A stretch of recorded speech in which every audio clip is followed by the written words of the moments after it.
Assalamualaikum warahmatullahi wabarakatuh. Waalaikumsalam warahmatullahi wabarakatuh. Bismillahirrahmanirrahim. Alhamdulillahirabbil alamin. Wassalatu wassalamu ala asyrafil anbiya'i wal mursalin. Sayyidina wa habibina wa syafi'ina wa maulana Muhammad wa ala alihi wa ashabihi ajma'in. Subhanaka la ilma lana illa ma 'allamtana innaka antal alimul hakim.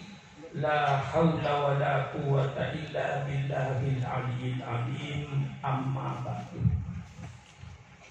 Para alim ulama yang saya muliakan, para pengasuh pondok-pondok pesantren yang saya muliakan, seluruh pejabat-pejabat pemerintah setempat yang saya hormati, hadirin dan hadirat sekalian yang berbahagia, wabil khusus kepada panitia peringatan Maulid Nabi besar Muhammad SAW Yayasan Al-Hikmah yang dipimpin oleh Saudara Al-Mukarram Bapak Haji Asy'ari. Terlebih dahulu saya menyampaikan ucapan terima kasih yang setinggi-tingginya. Terima kasih atas segala usahanya. Terima kasih atas segala kegiatannya dalam rangka menghidupkan agama yang kita cintai di negara kesatuan Republik Indonesia ini. Tentu saya tidak lupa kepada seluruh panitia. Saya ucapkan terima kasih atas segala pengorbanan dan pengorbanannya. Selalu saya tekankan pengorbanan, pengorbanan, dan pengorbanan. Mengapa? Tidak ada satu keinginan, tidak ada satu kemauan, tidak ada satu cita-cita yang akan berhasil tanpa adanya pengorbanan. Negara Kesatuan Republik Indonesia terwujud ini bukan hadiah dari Belanda. Negara Republik Indonesia terwujud bukan hadiah dari Jepang. Tapi negara Kesatuan Republik Indonesia berdiri di atas aliran darah dan cucuran air mata rakyat Indonesia. Berapa juta wanita yang menjadi janda, berapa juta anak yang jadi yatim karena bapaknya gugur di medan perang, baik melawan Belanda, melawan Jepang. Subhanallah, negara yang sangat mulia. Ini karena pengorbanan.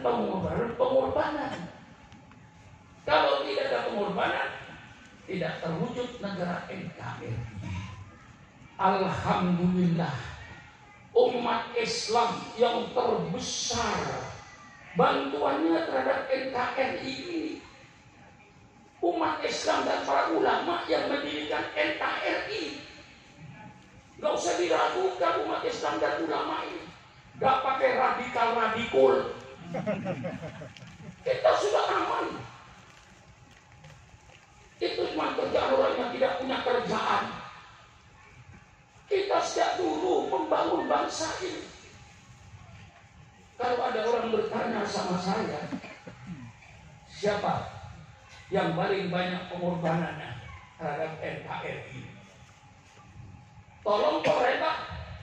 Kalau pemerintah ingin tahu sebesar apa pengorbanan umat Islam terhadap NKRI, persilakan pemerintah adakan sensus kuburan.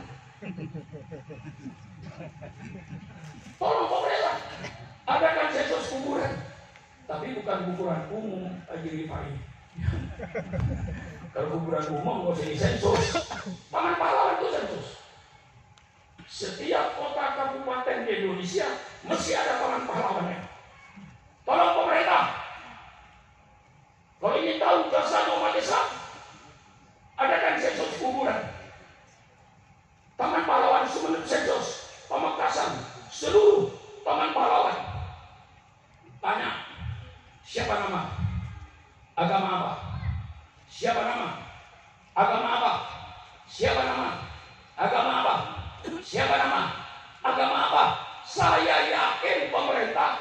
99% darahnya umat Islam yang membangun NKRI ini. Mereka tahu. Gak usah dicurigai umat Islam ini. Sejak dulu toleransi. Gak ada umat Islam perang dengan gereja, gak ada. Di semenap gereja ada. Tidak pernah umat Islam mengganggu umat Kristen yang ke gereja. Betul apa tidak? Sejak dulu. Gak ada itu semuanya. Toleransi sudah berjalan ratusan tahun. Dan terbukti bahwa Islam itu toleransi. Saya yakin, kalau seandainya Islam tidak toleransi, saya yakin gereja dari Sabang sampai Merauke 1 minggu rata dengan tanah. Maaf, kalau seandainya Islam tidak toleransi, nggak ada toleransi umat Islam ini. Dan yang membuat NKRI ini adalah para ulama. Catat, tidak terus Sukarno. Kalau tidak para ulama, tidak ada NKRI. Tidak ada. Saya buktikan. Ketika Bung Karno membentuk panitia kemerdekaan, sebanyak 60 orang gagal. Akhirnya Bung Karno membuat panitia 9 orang. Terdiri dari Bung Karno, Bung Hatta, dari Kristen Maramis, dari Islam banyak Abi Kusno, termasuk Muhammad Yamin, termasuk Pak Wahid Hasim, dan lain-lainnya. Ini yang merumuskan format negara, ditandatangani oleh semua agama, bahwa Republik Indonesia berdasarkan ketuhanan dengan kewajiban menjalankan syariat Islam bagi pemeluknya. Ini yang pasti dalam Pancasila itu. Dengan terwujudnya format ini, maka Bung Karno didesak untuk segera mengadakan proklamasi. Tanggal 17 Agustus jam 10, Bung Karno naik, kami bangsa Indonesia, dengan ini menyatakan kemerdekaan Indonesia. Hal-hal yang mengenai pemindahan kekuasaan dan lain-lain akan dilaksanakan secara saksama dalam tempo yang sesingkat-singkatnya atas nama bangsa Indonesia Soekarno-Hatta. Hafal Kiai proklamasi. Masa diragukan? Masa diragukan? Nah, jam 3 sore datanglah utusan atas nama Indonesia Timur, seorang kolonel angkatan laut Jepang menyampaikan pada Bung Hatta, kalau 7 kata ini tidak dicabut, kami Indonesia Timur tidak ikut. Tentu Bung Hatta bingung. Jam 10 diumumkan kemerdekaan Republik Indonesia, jam 3 akan pecah jadi Indonesia Timur dan Indonesia Barat. Ini sejarah. Saudara-saudara yang muda ini nggak tahu sejarah ini. Mungkin yang menjadi pemimpin pun nggak tahu sejarah ini. Saya bongkar sejarah ini.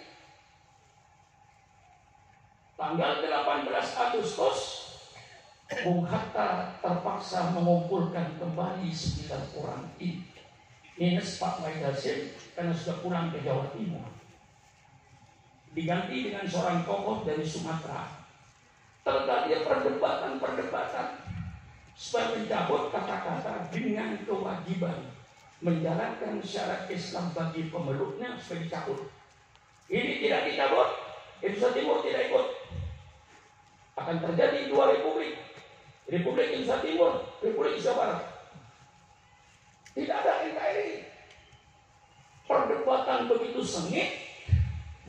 Tokoh-tokoh Islam waktu itu, subhanallah, dengan dada terbuka dicabut 7 kata. Kalau seandainya tokoh Islam waktu tidak mau mencabut, karena ini sudah menjadi kesepakatan, NKRI tidak ada. Tokoh-tokoh Islam dengan lapang dada, demi negara kesatuan Republik Indonesia, cabut. 7 kata ini diganti dengan Maha Esa. Maha Esa itu Pancasila tanggal 18.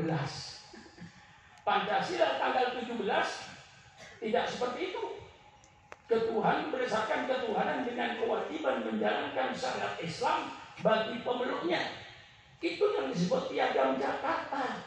Tanggal 17 Agustus masih berlaku. 18 Agustus baru dirubah berdasarkan ketuhanan yang Maha Esa. Ini sejarah.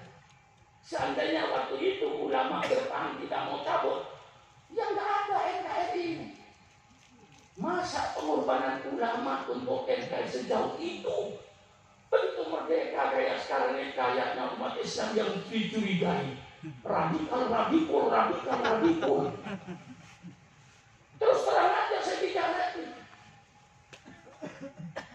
Saya sudah hidup umur 82 tahun. Dengan umat Kristen saya tidak pernah membenci. Tidak pernah saya berorang cegah itu orang Kristen yang mau ke gereja. Enggak. Hormati mereka yang ke gereja. Sejauh ini toleransinya umat Islam. Dan sejauh itulah pengorbanan umat Islam untuk NKRI mulai zaman Diponegoro tahun 1825 sampai pada tahun 45 pengorbanan umat Islam untuk NKRI. Ya mungkin karena kita ini semua ini termasuk Syukuran Makmun, termasuk ketua RT, ketua RW, lurah, camat, bupati, gubernur, presiden, menteri, semua ini tidak ada yang berjasa dalam NKRI. Ayo ngomong dengan saya. Presiden kok tidak ikut berjasa dalam NKRI. Karena Bapak Presiden lahir tahun 1962. Presiden itu lahir tahun 1962. NKRI sudah ada. Kita semua ini termasuk Syukuran Makmun, termasuk ketua RT sampai presidennya, dari DPRD-nya dan semua pejabatnya, ini pemakan jasa. Pemakan jasa. Makan jasanya orang lain. Siapa yang berjasa? Mereka yang di kuburan Taman Pahlawan itu yang berjasa. Dia yang berjuang mati di medan perang, tidak menikmati jalan tol, tidak menikmati listrik masuk desa, tidak menikmati jalan layang, tidak menikmati kemerdekaan. Mereka gugur di medan perang. Kita semua ini adalah pemakan jasa. Saya cuma mengingatkan, jangan hanya pandai makan jasa, tetapi hendaknya kau ikut berjasa dalam negara ini. Isilah negara ini dengan orang-orang yang beriman dan bertakwa kepada Allah. Jangan diisi negara ini dengan pejabat-pejabat yang bersifat preman, bersifat bajingan. Isilah negara ini dengan pemimpin-pemimpin yang bertakwa kepada Allah, yang memikirkan keadilan dan kesejahteraan rakyatnya, bukan memikirkan kepribadiannya. Jadi pemakan jasa. Saya tidak melarang saudara makan jasanya orang lain, tapi persilakanlah. Jangan hanya pandai makan jasa, tapi harus pandai pula berjasa. Orang yang hanya pandai makan jasa tapi tidak mau berjasa, itulah orang-orang yang hanya pandai berjoget di atas kuburan orang lain. Hai pemimpin-pemimpin bangsa, kau jangan berjoget di atas kuburan para pahlawanmu. Kau menikmati segala-galanya, fasilitas kau dapati, gajimu tinggi. Ada yang gajinya 60 juta lebih, ada yang gajinya 150 juta per bulan seorang pejabat. Kalau gaji kecewa, Pak Sandi, tapi tunjangannya yang Masya Allah. Jadi Bupati Sumeneb itu saya tahu, gajinya cuma 8 juta. Jadi pokok, tunjangan ini, tunjangan sana, sini, dari pojok situ, tunjangan, pojok sini, tunjangan. Lama-lama penerimaannya ya puluhan juta.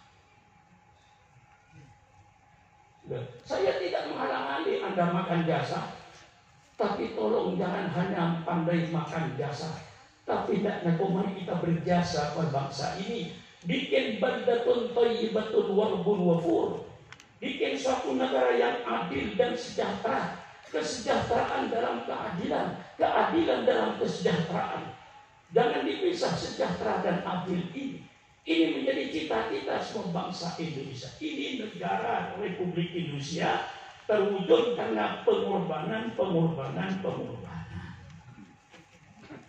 Agama Islam diturunkan oleh Allah kepada junjungan kita Nabi besar Muhammad SAW. Apakah Islam langsung jaya? Apakah Islam langsung besar? Apakah Islam langsung tersebar? Tidak. Ini pun dengan pengorbanan. Rasulullah berdakwah pertama kali door to door, dari pintu ke pintu dia berdakwah, mengajak kerabatnya sendiri untuk beriman kepada Allah Subhanahu wa Ta'ala. Karena ancaman dari orang-orang kafir Quraisy, inilah penderitaan nabimu. Baru Rasulullah berdakwah terang-terangan setelah turun ayat fasda bima tu'mal wa aqim anil jahilin. Sekarang saatnya kaum Muhammad sudah berdakwah terang-terangan. Tidak usah takut dengan segala ancamannya. Tapi Rasul dengan para sahabat siap berkorban harta, siap berkorban jiwa, siap. Sehingga apapun yang dihadapi oleh Rasulullah dengan para sahabatnya, dia hadapi dengan tuntunan Allah Subhanahu wa Ta'ala. Diancam dengan pembunuhan, diintimidasi, disiksa. Sayyidina Bilal radhiyallahu anhu ditarik di padang pasir, telentang, perutnya dikasih batu, tangannya diikat, ditarik supaya kembali menjadi kafir. Sayyidina Bilal kokoh, ahad, Allah Maha Esa. Subhanallah. Begitu siksaannya. Ada yang dibunuh, tapi ternyata pengorbanan semacam itu, pembunuhan, kekerasan dan ancaman tidak mampu untuk memadamkan api Islam. Di mana di iman para sahabat api Islam mulai menyala untuk menerangi kota Mekah ini. Karena dengan kekerasan, dengan ancaman, dengan intimidasi tidak berhasil, kafir Quraisy merubah politiknya. Dengan politik embargo ekonomi, dibekot ekonominya Rasulullah. Di Ka'bah digantung peraturan seluruh bangsa Quraisy tidak boleh mengadakan hubungan dagang dengan umat Islam, khususnya di bidang pangan, supaya Nabi Muhammad dengan para sahabatnya mati kelaparan. Ini penderitaan nabimu. Inilah penderitaan nabimu, saya ceritakan. Maka ketika Irak diembargo oleh Amerika Serikat, saya katakan, hai bangsa Irak, bukan engkau yang pertama kali merasakan penderitaan embargo ekonomi. Nabimu 1400 tahun yang lalu merasakan bagaimana kekejaman kaum Quraisy dalam membekot ekonominya umat Islam ini. Ketika bangsa Libya dibekot ekonomi Amerika Serikat, saya katakan, hai bangsa Libya, bukan engkau yang pertama kali merasakan pahitnya embargo ekonomi. Nabimu 1400 tahun yang lalu merasakan bagaimana pahitnya dibekot ekonominya ini, khususnya di bidang pangan. Itu pemberitaan nabimu. Itulah pengorbanan Nabi Muhammad yang kita peringati sekarang ini. Bagaimana kita tidak cinta kepada Rasulullah yang menyelamatkan kita dari kegelapan dengan segala penderitaannya. Lain dengan syukuran makmun. Mau gak waktu semenit belum pidato sudah ditidurkan di hotel. Belum pidato, disiapkan makanan oleh Pak Haji Asy'ari tadi di dalam itu. Disiapkan buah-buahan. Nabi mau dulu berdakwah ke Taif, bukan disodorkan pisang goreng, dilemparin batu Rasulullah itu sampai duka.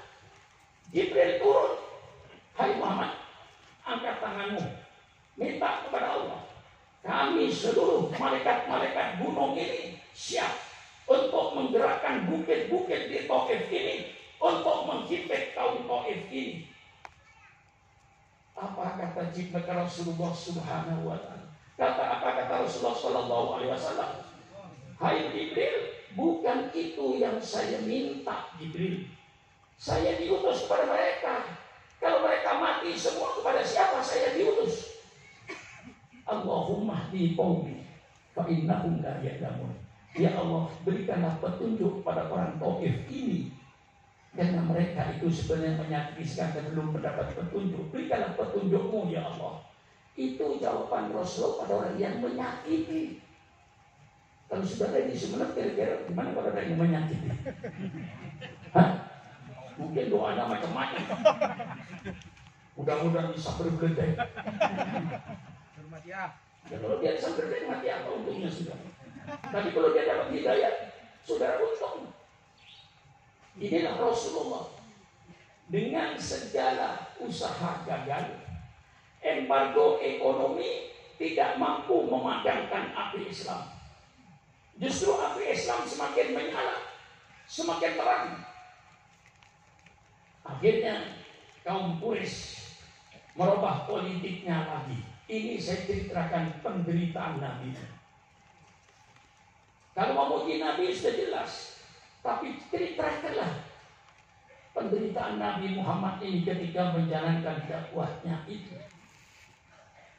Kafir Quraisy merubah lagi taktik politiknya dengan jalan damai. Abu Thalib pamannya didatangi oleh orang kafir Quraisy. Abu Thalib pamannya Muhammad, tanya sama ponakanmu itu maunya apa dia? Kalau dia mau jadi raja, kami bangsa Arab siap mengangkat Muhammad jadi raja dengan syarat berhenti jadi nabi, berhenti berdakwah. Maka kiai hati-hati kalau ditawarkan jabatan. Betul tidak? Yang paling kayak Superman ditawarin jabatan, berarti saya disuruh berhenti jadi kiai. Pak Subhan, sudah nggak usah jadi kiai lah, repot-repot. Saya jadikan menteri luar negeri. Begitu saja menteri luar negeri, otomatis langsung untuk pemberhentian kiai. Maka hati-hati kiai, jangan kau berhenti jadi kiai. Ini uswatun hasanah. Tanyakan Abu Thalib sama ponakanmu maunya apa? Mau jadi raja? Kami angkat jadi raja dengan syarat berhenti jadi nabi. Abu Thalib tanya sama ponakanku maunya apa? Kalau dia mau ingin jadi orang kaya, kekayaan kami bangsa Arab kami kumpulkan.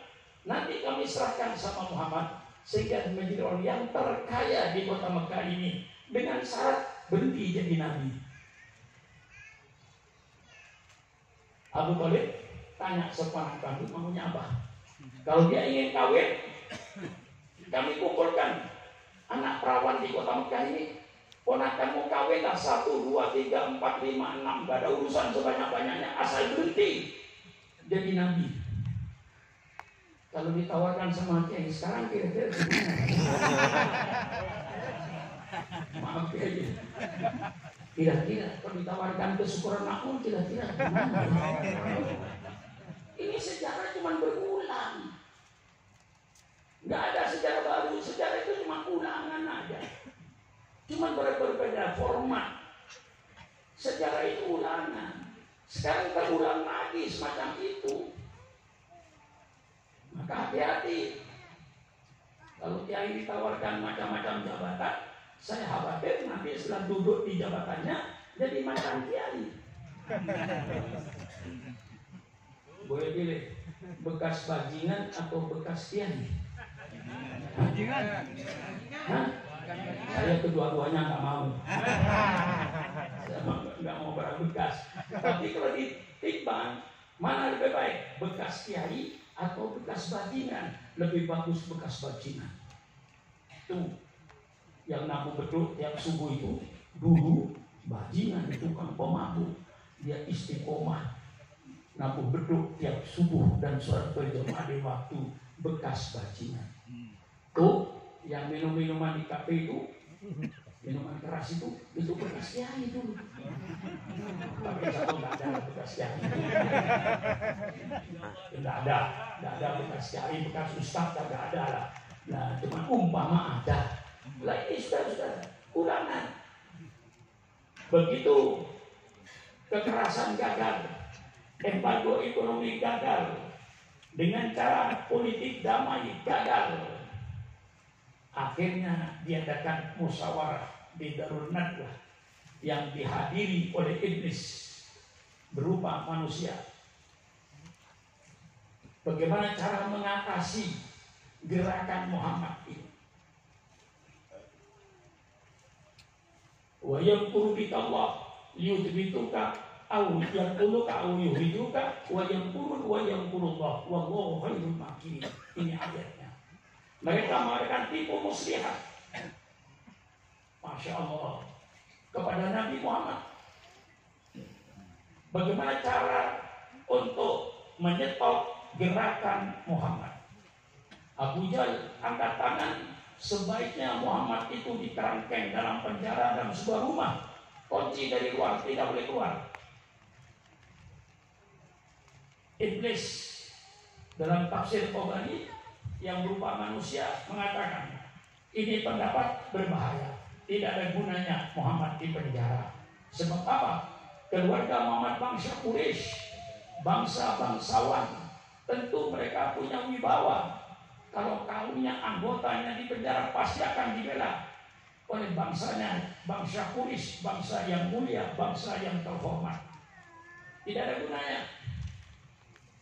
Angkat tangan lagi Abu Lahab. Kalau di penjara tidak ada gunanya. Usir saja Muhammad ke luar negeri. Jangan ada di negeri kita di Mekah ini. Iblis berkata, ini lebih berbahaya lagi usul ini. Kalau Muhammad diusir ke luar negeri, liyukhrijuka dalam Al-Quran, diusir ke luar negeri. Kalau nanti di luar negeri Muhammad pengikutnya banyak, pasti negara kami akan diserang dari luar negeri. Bahaya usul ini. Di penjara tidak ada gunanya, diusir keluar negara berbahaya.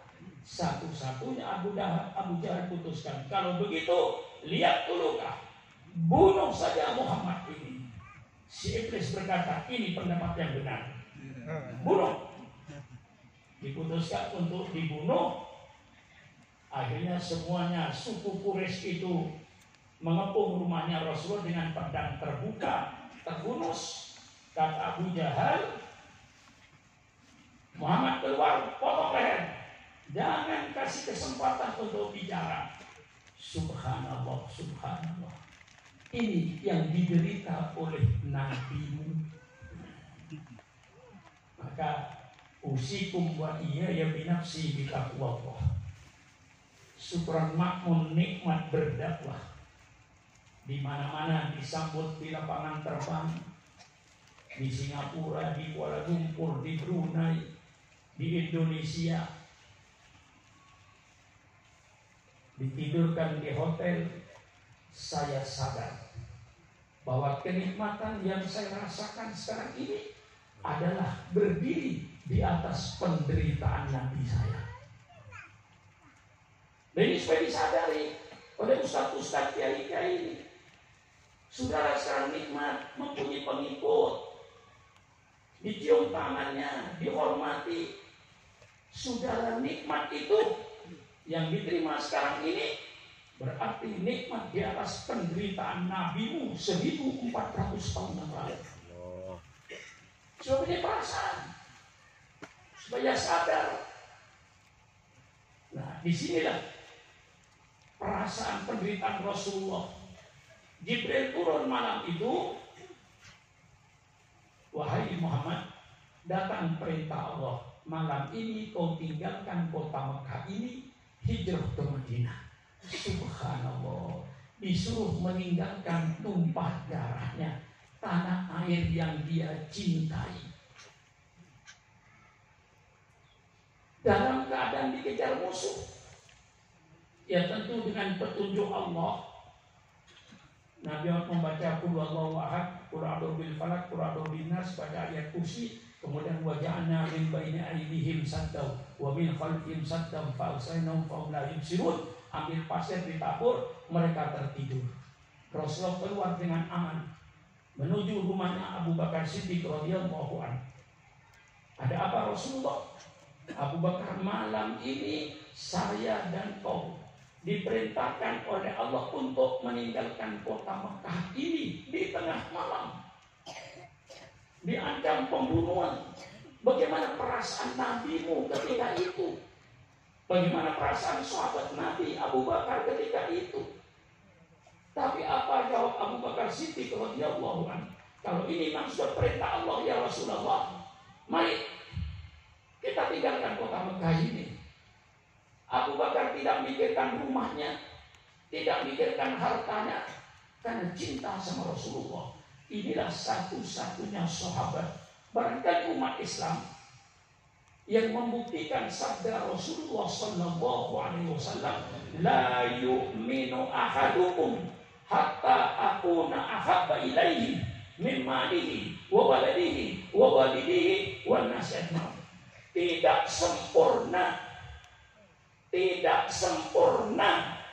iman seseorang itu sehingga aku, kata Rasulullah, lebih dicintai olehnya daripada hartanya, daripada anaknya, daripada bapaknya, dan dari seluruh manusia yang ada ini. Hanya Rasulullah di atas segala kecintaan yang ada. Ini dibuktikan oleh Abu Bakar Siddiq radhiyallahu anhu.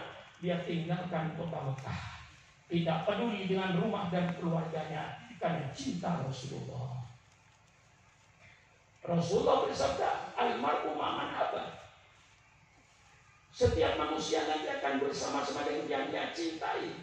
Malam ini kita berkumpul, meninggalkan tempat tidur kita yang mestinya malam ini tidur nyenyak, ditinggalkan untuk hadir memperingati lahirnya junjungan kita Nabi besar Muhammad karena cinta kepada Rasulullah. Insya Allah mudah-mudahan kita semua ini yang cinta Rasulullah, insya Allah nanti kita akan bersama-sama dengan Rasulullah Sallallahu Alaihi Wasallam dan mendapat syafaatnya Rasulullah Sallallahu Alaihi Wasallam. Ini yang menjadi harapan kita untuk membuktikan kecintaan kita. Maka selalu saya katakan pengorbanan. Umat Islam di Sumeneb, usikum wa iyaya binafsi bitaqwallah. Pilih satu antara dua, mau berkorban atau mau jadi korban. Pilih, tidak ada pilihan lagi. Mau berkorban atau mau jadi korban? Hah? Mana yang dipilih? Kalau Anda milih mau berkorban, mari kita berkorban. Alhamdulillah kita dalam hidup di NKRI ini, kita hidup dalam negara kesatuan Republik Indonesia, negara damai. Tidak perlu berkorban jiwa, cukup berkorban harta. Saya ajak serumat Islam, tolong sisihkan sebagian kekayaan Anda, tolong sisihkan sebagian harta Anda untuk Islam. Saudara dagang sayur di pasar punya keuntungan katakan kecil 50.000, 5.000 untuk Islam, 45.000 untuk dirinya. Saudara jadi tukang, katakan tukang batu bikin rumah, satu hari saudara dibayar katakan 100.000 paling murah, mesti di atas 100.000. 1 minggu 6 hari 600.000. Tolong sisihkan tukang batu 20.000 untuk agama saya. Apa artinya 20.000 untuk agama saya? Tapi kalau seluruh umat Islam yang jutaan ini berbuat semua, akan jadi besar. Umat Islam yang kira-kira ya katakanlah di Indonesia 240 juta. Yang 20 jutanya jangan anggap tidak Islam. Kalau semua berpikir berkorban, yang jadi pegawai negeri, ya katakan, insya Allah sudah dikerjakan itu, Pak Jasari, sisihkan sebagian hartanya. Gaji saya 1 bulan sekian, 100.000 untuk Islam. Berikan kepada masjid 100.000. Apapun profesi saudara, saya minta sisihkan sebagian harta saudara untuk kuburan. Ya, pidatonya tegas, tapi dikerjakannya sulit. Iblisnya juga. Iya. Yang menasihati jenderalnya kiai, tapi yang menggoda iblisnya jenderalnya iblis. Sama-sama jenderal lawan jenderal. Saya nasihati, kalau semua umat Islam itu mau berkorban untuk kepentingan Islam, sekecil-kecilnya, biar tukang batu, tukang sayur nyisikan sedikit daripada hartanya. Punya keuntungan 1 hari 100.000, 10.000 untuk Islam. Berikan ke masjid kalau Jumatan, atau berikan pada yayasan yang kita bina ini. Yayasan Al-Hikam. Insya Allah Islam hidup, yayasan hidup, pesantren hidup, madrasah hidup, masjid hidup, kalau dengan pengorbanan. Kalau ke masjid memasukkan duit ke tromol, duit apa yang dicari? Hah? Yang dicari duit ribuan dan 2.000-an. Maaf masyarakat Sumeneb, kalau kau ketika Jumatan mengeluarkan duit 2.000 masuk tromol, jangan kau anggap beramal, kau menghina agamamu. Kau tidak menghargai agamamu, menghina agamamu. Maaf, sekarang baru merasa ngambil duit 50.000-an masukkan lagi, 50.000-an masukkan lagi, 5.000-an masukkan lagi, tarik 2.000-an baru dimasukkan. Itu penghinaan besar-besaran terhadap agamamu. Kau tidak menghargai agamamu, kau tidak menghargai surgamu. Masa mau surga 2.000? Saya membuka otak. Saya membuka apa ini? Membuka otak berpikir. Masuk kebun binatang Surabaya saja mungkin 15.000. Itu baru masuk kebun binatang. Lihat monyet. 15.000, 20.000. Saudara ke masjid bisa etikaf, mendengarkan khotbah, memberikan nasihat, bisa kegiatan masjid, bisa buat kegiatan Jumat, bisa buat kegiatan Jumat. Masya Allah, 2.000. Pakai otak, umat Islam. Ini saya bongkar. Saya ngomong bodoh kepentingan Islam agar Islam tidak menjadi umat pengemis. Bisa mandiri, masjid mandiri, pesantren mandiri, majelis taklim mandiri, tidak tergantung pada nasibnya orang lain, jangan diatur oleh orang-orang yang berduit, tidak independen. Iya, bagaimana? Terluasa. Iya, orang Sumeneb itu lebih halus daripada orang Sampang. Bahasanya juga lebih halus kayak tadi itu, protokolnya itu, wah ini bukan bahasanya orang Sampang. Nah, ya saya tegas saja. Kalau semua Islam mau berkorban, tidak berkorban jiwa kok, cuma berkorban harta, dan itu untuk dimati di kuburan. Apalagi ibu-ibu itu, yang umurnya sudah 60 tahun, untuk apa pakai gelang emas? Tidak menambah cantikmu. Nah, kalau masih umur 20 tahun, 15, jadi 25 tahun, pakailah gelang emas, nambah cantik. Umur sudah 60 tahun, pakai gelang emas, mau ngapain? Ya mudah-mudahan sama-sama panjang umur Bu ya. Ibu umurnya umurnya baru 50 tahun, 60 tahun. Suaminya umur 60 tahun. Lalu ibu naudzubillah mati duluan. Suaminya masih umur 60 tahun, kawin lagi. Bentuk kawin dibuka lemarinya, gelang ibu diturunkan, dipasang sama istrinya yang muda. Bagaimana perasaan ibu di kuburan? Hei, hai nenek-nenek, pasang otakmu. Kira-kira gimana di kuburan dia? Gigit jari. Ya Allah, itu gelang saya. Itu kalung saya. Dimakan, dipakai oleh istrimu yang muda. Ya Allah. Coba kau berikan kepada yayasan Al-Hikam. Coba berikan ke masjid. Coba berikan ke pesantren. Coba berikan ke madrasah. Ibu di kuburan tersenyum. Alhamdulillah, pahala saya dari masjid datang, dari majelis taklim datang, dari yayasan Hikam datang, dari pondok pesantren datang ke kuburan pahalamu pada saat ibu di kuburan sendirian. Bagaimana? Sadar? Lepas gilangnya kalau sadar. Begitu dilepas gilangnya, pulang ke rumahnya. Tanya oleh suaminya, kemana gelangnya? Wah, sering ikutin pidato Pak Syukur atau zaman. Ya, sering-sering ngaji ya, lama-lama rumahnya dijual. Nah ini, saya cuma membuka otak, membuka pikiran Anda. Karena inilah perjuangan. Jangan berjuang ngomong, bicara. Buktikan dengan perbuatan, berkorban. Ya, alhamdulillah saya di Jakarta. Perasaan saya ada 3 tempat. Semuanya pesantren besar-besar saya. Gedungnya lantai 4 semua. Alhamdulillah.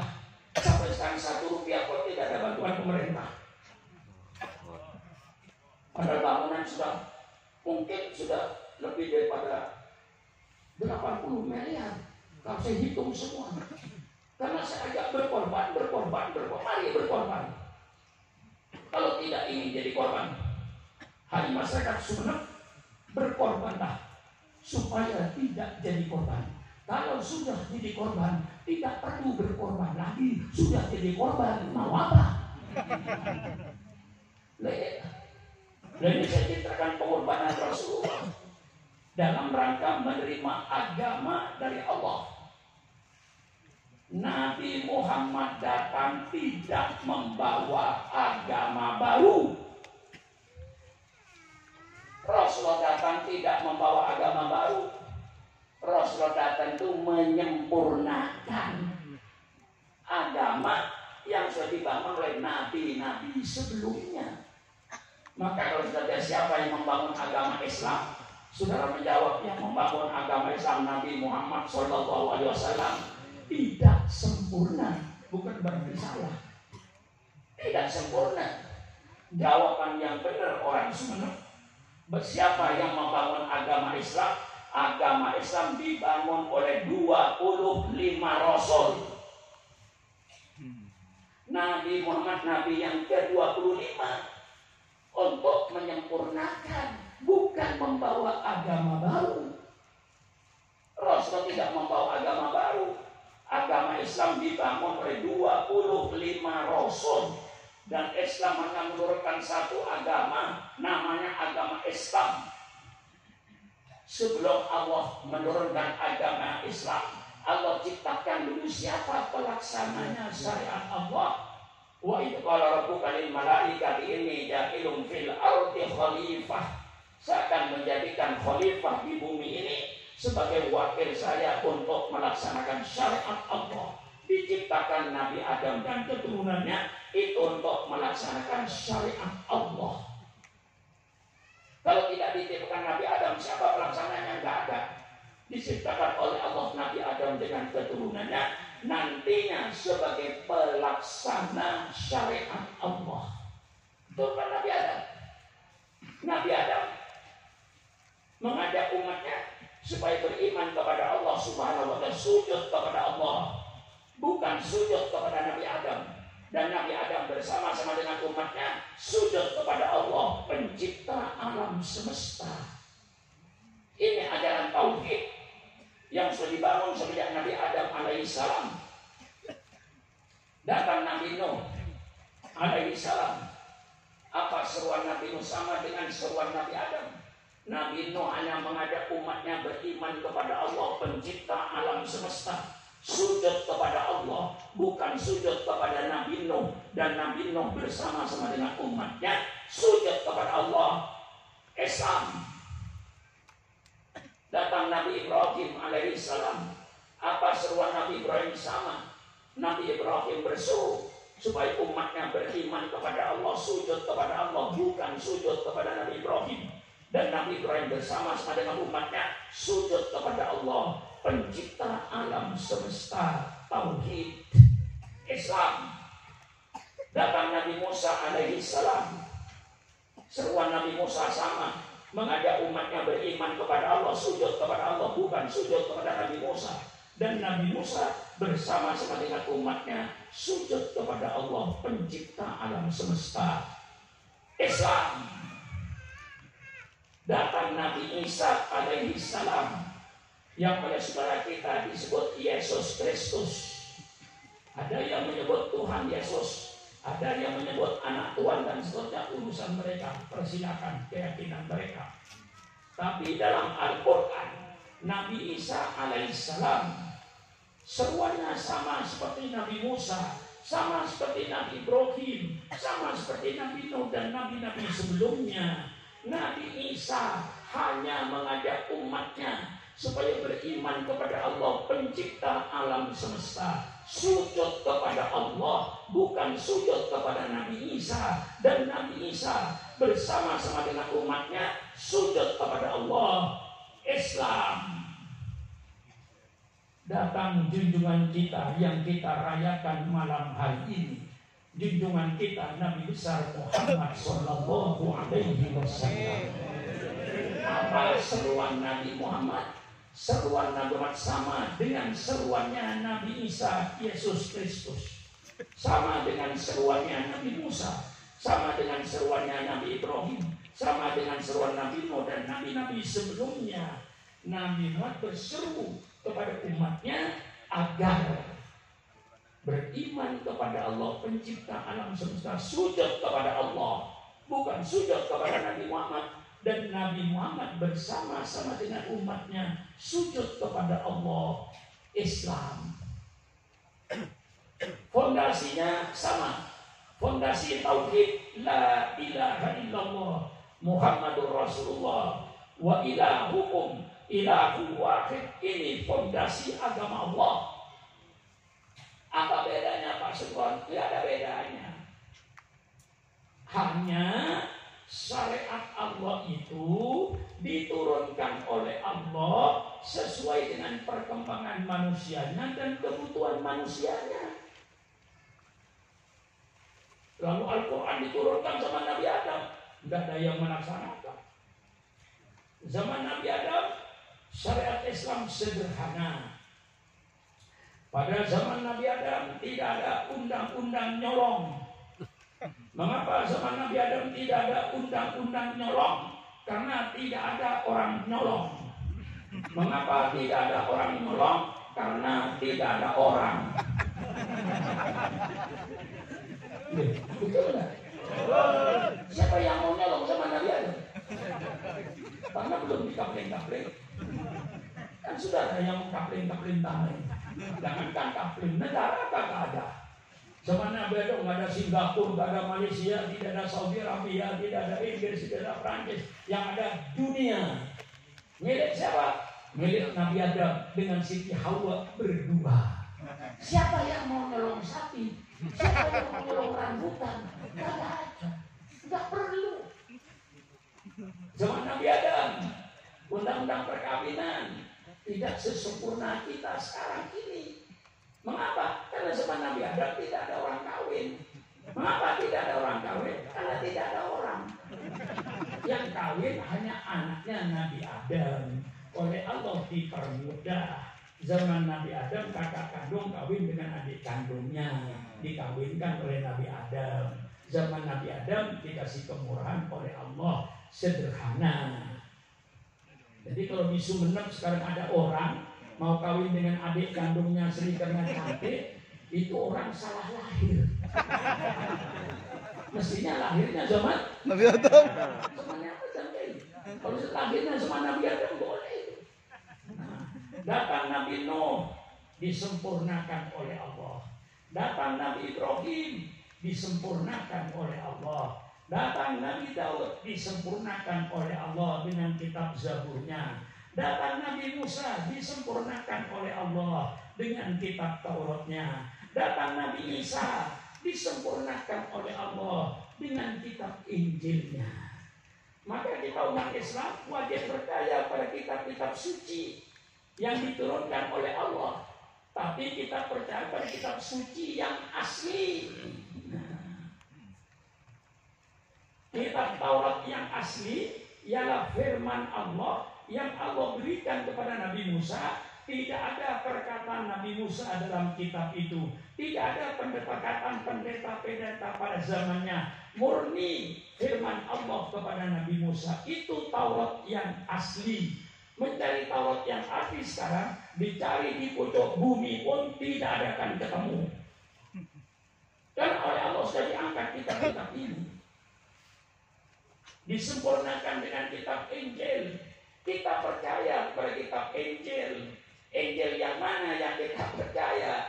Injil yang asli, yang firman Allah diberikan kepada Nabi Isa untuk disampaikan kepada umatnya, dan di dalamnya tidak ada perkataan Nabi Isa dan tidak ada perkataan pendeta-pendeta. Murni firman Allah. Itu Injil yang asli.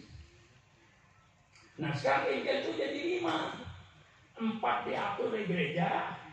Injil Matius yang ditulis oleh orang yang bernama Matius, Injil Lukas yang ditulis oleh orang yang bernama Lukas, Injil Yahya yang ditulis oleh orang yang bernama Yahya, Injil Markus yang ditulis oleh orang yang bernama Markus. Redaksinya tidak sama. Ya itu urusan mereka. Kita tidak usah menyalahkan karena sudah menjadi keyakinan mereka. Satu Injil yang tidak boleh dibaca oleh gereja namanya Injil Barnabas. Injil Barnabas itu ditulis oleh orang yang bernama Barnabas. Mengapa dilarang? Karena isinya agak mirip dengan Al-Quran. Sudah saya baca dalam penyaliban Nabi Isa, itu persis sebagaimana di dalam Al-Quran. Tidak boleh dibaca, itu urusan dia. Jadi yang kita percaya yang mana Injil? Injil yang firman Allah. Nah setelah Al-Quran datang, ini semua diangkat oleh Allah. Diganti dengan Al-Quran 30 juz. Nabi Muhammad, saya katakan Nabi penutup. Jadi umat Islam tidak usah gelisah. Ada di Jakarta ngaku Nabi, ada di Jakarta di Jombang ngaku Nabi, ada di Jember ngaku Nabi.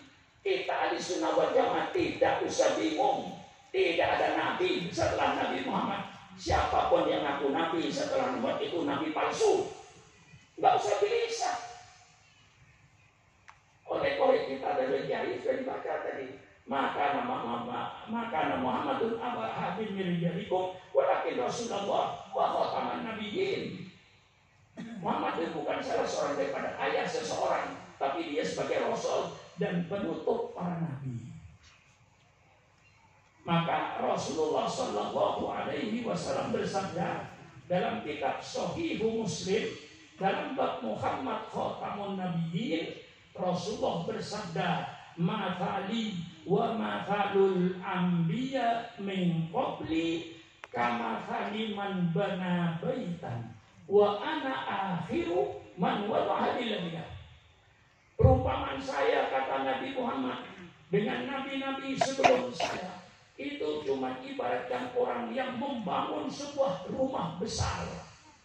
Saya datang terakhir, saya meletakkan batu terakhir, berarti pembangunan sudah selesai. Dengan datangnya Nabi Muhammad, maka syariat Allah sempurna. Quran 30 juz, memberikan petunjuk hidup baik di dunia dan di akhirat, lengkap seluruhnya. Maka nabi-nabi sebelumnya oleh Allah diutus hanya kepada kaumnya. Tapi Nabi Muhammad diutus dengan syariat Allah yang sempurna. Wa ma arsalnaka illa rahmatan lil alamin. Tidaklah saya utus engkau maka jadi rahmat seluruh alam. Maksudnya jadi rahmat seluruh alam. Kalau nabi-nabi sebelumnya diutus hanya kepada kaumnya, Nabi Muhammad bukan nabinya orang Arab saja. Saya tambah saja ya. Nabi Muhammad bukan nabinya orang Indonesia saja. Nabi Muhammad bukan nabinya orang Cina saja. Nabi Muhammad bukan nabinya orang Eropa saja. Nabi Muhammad bukan nabinya orang Afrika saja. Nabi Muhammad bukan nabinya orang Amerika saja. Nabinya seluruh umat manusia di dunia ini.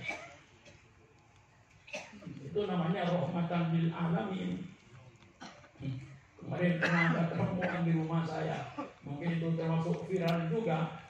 Ada banser baris menghadap sama saya.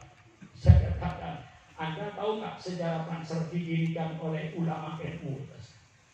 Ini didulukan sekitar tahun 62. Waktu itu banyak kiai-kiai oleh ninja yang dibunuh secara rahasia. Malam didapati dibunuh. Nah, waktu itu didirikan banser, kata saya. Gunanya banser apa? Untuk menjaga rumah kiai. Kiai dijaga bergilir malam ini rumah 5 banser, besok malam ganti banser yang lain, banser dijaga rumah kiai supaya aman. Lalu saya bilang, sekarang kamu jadi banser, rumah kiai tidak dijaga, gereja yang dijaga. Sekampleng plok itu intinya, tapi insya Allah nggak ada yang melawan sama saya. Kan benar saya itu. Urusan gereja polisi yang jaga dong. Kalau tentara lain-lain, urusan pertahanan negara melawan musuh perang, polisi dan keamanan masyarakat itu. Sepak bola keamanannya nggak usah bantu, saya yang jaga bola, sepak bola itu. Polisi yang jaga. Jangan tapling orang diambil. Saudara itu menjaga warga NU ini. Nah, itulah saudara-saudara. Maka setelah Al-Quran 30 juz turun, pembangunan Islam selesai. Ketika Nabi Adam pembangunan Islam belum selesai, datang Nabi Nuh belum selesai, datang Nabi Ibrahim belum selesai, datang Nabi Musa pembangunan Islam belum selesai, datang Nabi Isa pembangunan Islam belum selesai, datang Nabi Muhammad barulah pembangunan Islam selesai. Quran 30 juz diturunkan oleh Allah untuk memberikan petunjuk hidup, baik petunjuk dunia maupun petunjuk akhirat, sempurna, lengkap. Karena pembangunan Islam selesai, Allah deklarasikan dalam firman-Nya, al-yawma akmaltu lakum dinakum wa atmamtu alaikum nikmati wa raditu lakumul Islam dinan. Pada hari ini telah saya sempurnakan agamamu untukmu. Ketika Nabi Muhammad di Arafah, haji yang terakhir, turunlah ayat ini menurut ulama tafsir. Pada hari ini telah saya sempurnakan agamamu untukmu. Al-Quran 30 juz sudah saya turunkan semua untuk memberikan petunjuk hidup, baik hidup di dunia dan hidup di akhirat. Wa atmamtu alaikum nikmati, dan telah saya sempurnakan nikmatku untuk kalian. Menurut ulama tafsir, sempurnanya nikmat Allah itu dengan lahirnya Nabi Muhammad sallallahu alaihi wasallam. Seandainya Nabi belum lahir, nikmat Allah belum sempurna kepada umat manusia ini. Quran sudah turun, tapi yang menjelaskan belum ada. Lahirlah Nabi Muhammad sallallahu alaihi wasallam untuk menjelaskan Al-Quran. Al-Qurannya 30 juz sudah turun, yang menjelaskan Nabi Muhammad sudah diutus. Allah menyatakan, maaf, ini bukan perkataan Sufyan Ma'mun. Ini Allah yang menyatakan, wa raditu lakumul Islam madina. Saya ridho, kata Allah, agama Islam sebagai agamamu sudah sempurna, sudah lengkap, saya ridho Islam sebagai agamamu, maka agama yang diridhoi oleh Allah hanya agama hanya agama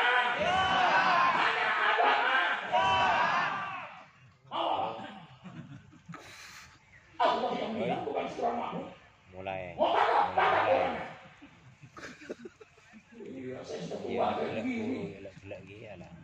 Jangan membangunkan macam tidur. Saya sudah tidur. Tapi kalau Islam mau diganggu, insya Allah umur seorang berubah 82, komputer berputar jadi 28. Ya, nelak Dan saya kita. Ini bukan pidatonya orang umur 82. Ini pidatonya anak umur 20, 25. Tapi kalau sudah Islam, jangan coba-coba Anda mengganggu Islam. Ayo berdebat dengan saya. Ayo berdialog dengan saya. Ini Allah yang bicara, bukan saya. Waraditu. Letaknya kan? Mutakan ini. Waraditu. Bahasa Indonesia, saya ridho, saya rela. Kata siapa? Kata Allah. Rela apa? Al-Islam sebagai agamamu. Wa raditu lakumul Islam Madinah. Itu Allah yang bicara, bukan seorang makmun. Inna dina indallah fil Islam. Sesungguhnya agama yang diridhoi oleh Allah hanya agama Islam. Kurang apa sih? Gak usah curiga dengan saya. Saya sudah tua. Mau jadi presiden sudah ketua. Mau jadi menteri sudah terlambat. Mau jadi anggota DPR sudah ketuaan. Di depan saya cuma kuburan. Allah kasih saya panjang umur. Allah kasih saya kesehatan. Amin. Amin. Apa? Bagi saya. Mau jadi menteri enggak? Mau jadi gubernur juga enggak? Jadi bupati juga enggak? Jadi DPR juga enggak ketuaan. Sudah masa lalu. Tinggal kuburan yang akan saya tempati. Satu-satunya saya tinggal mencari keridhaan Allah. Saya menyampaikan kalimat Allah. Inilah Islam yang diturunkan oleh Allah sempurna. Tapi walaupun kita fanatik kepada Islam, toleransi tetap ditanamkan oleh Islam. Saya menghormati agama lain. Umat beragama, mari kita saling menghargai, saling menghormati antar umat beragama. Tapi bukan berarti membenarkan semua agama. Membenarkan semua agama hukumnya murtad, kafir. Jangan main-main akidah, saudara. Sekarang ada sedang ngetren, semua agama sama. Semua agama benar. Semua umat beragama masuk surga. Itu pendapat Yahudi yang bernama Abraham Giger. Abraham Giger itu tokoh reformasi Yahudi yang berkata semua agama sama. Mengapa? Alasan dia, semua agama menunjuk pada kebaikan. Tidak ada agama yang menunjuk pada kejahatan. Oleh itu semua agama sama. Semua agama tujuannya masuk surga. Umat beragama apapun saja ke surga. Subhanallah. Itu pemurtadan umat Islam. Sekarang saya tanya kepada saudara, yang sholat subuh masuk surga, yang tidak sholat subuh masuk surga. Surganya sama, nggak ada bedanya. Yang sholat subuh masuk surga, yang tidak sholat subuh masuk surga juga, surganya sama. Milih yang mana? Jujur. Jujur. Milih yang mana? Masih anak muda ini milih yang tidak sholat subuh. Bapak Sukron, yang sholat subuh masuk surga, yang tidak sholat subuh masuk surga, surganya sama. Semua umat beragama, agama pun termasuk surga. Itu pemurtadan. Toleransi itu bukan berarti pemurtadan. Toleransi itu saling hormat menghormati, saling harga antar umat beragama, tapi bukan berarti membenarkan semua agama. Membenarkan semua agama murtad kafir. Pasti akan yang menonton. kesel saya ini. Dulu-dulunya nggak ada begini-begini. Kalau toleransi ada. Dalam Islam orang kafir itu dibagi dua. Ada namanya kafirun harbiyun, orang kafir yang memerangi kita, orang kafir yang membunuh kita, kita lawan. Nah ini yang perlu saya peringatkan. Ada dalam hadis Rasulullah namanya kafirun dhimmiyun.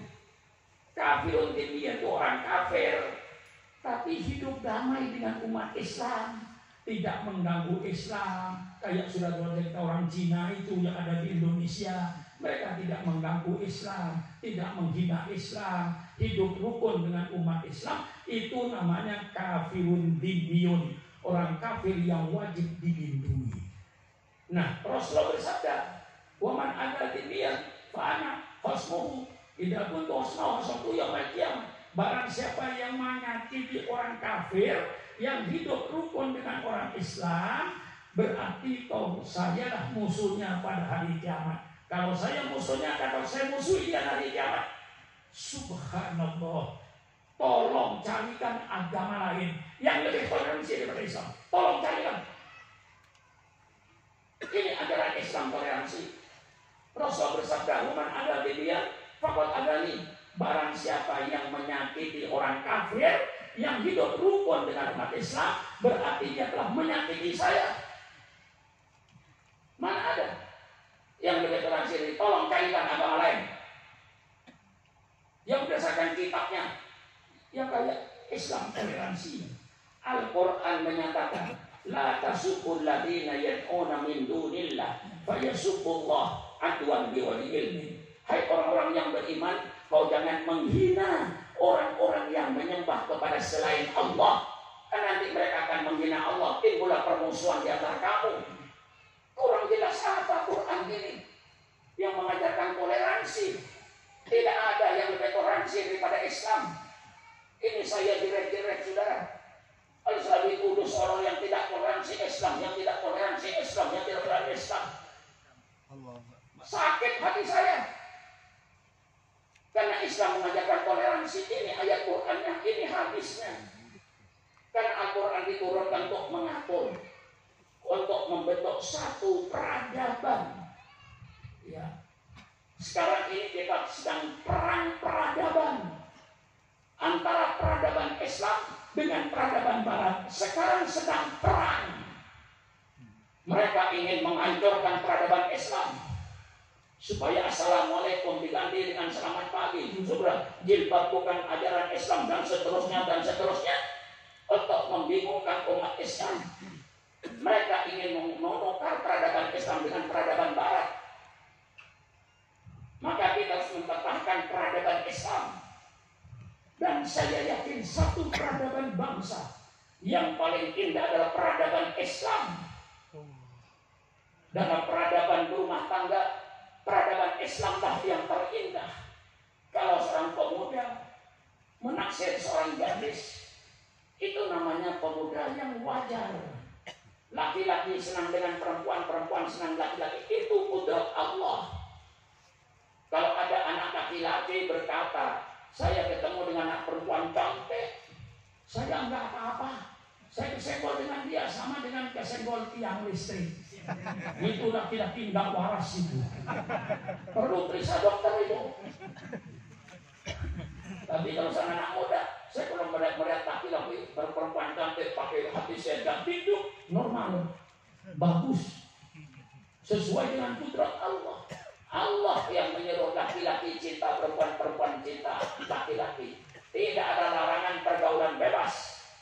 Malah Allah menyuruh agar umat Islam bergaul bebas dengan perempuan sebebas-bebasnya, tapi di bawah undang-undang Allah. Betul? Fankihu ma qabalakum minan nisa. Itu perintah pergaulan bebas. Kalau ayah saudara dengan ibu saudara tidak bergaul bebas di atas renggang, tidak ada saudara. Ada masalah aku. Iya. Kalau ini ayah ini saya tidak tahu siapa ayah. Ayahnya dan ibunya ketika itu tidak bergaul bebas di atas tempat tidur, nggak ada saudara. Ini hasil pergaulan bebas ya. Supran Makmun pun hasil pergaulan bebas. Ayah saya dan ibu saya setelah akad nikah dengan hukum Islam yang sah, tidurlah ayah saya dengan ibu saya di kamarnya dengan pergaulan bebas. Inilah Supran Makmun hasil pergaulan bebas. Tapi pergaulan bebas yang diridhoi oleh Allah dengan undang-undang perkawinan, bukan pergaulan bebas ala ayam, bukan pergaulan bebas seperti kambing.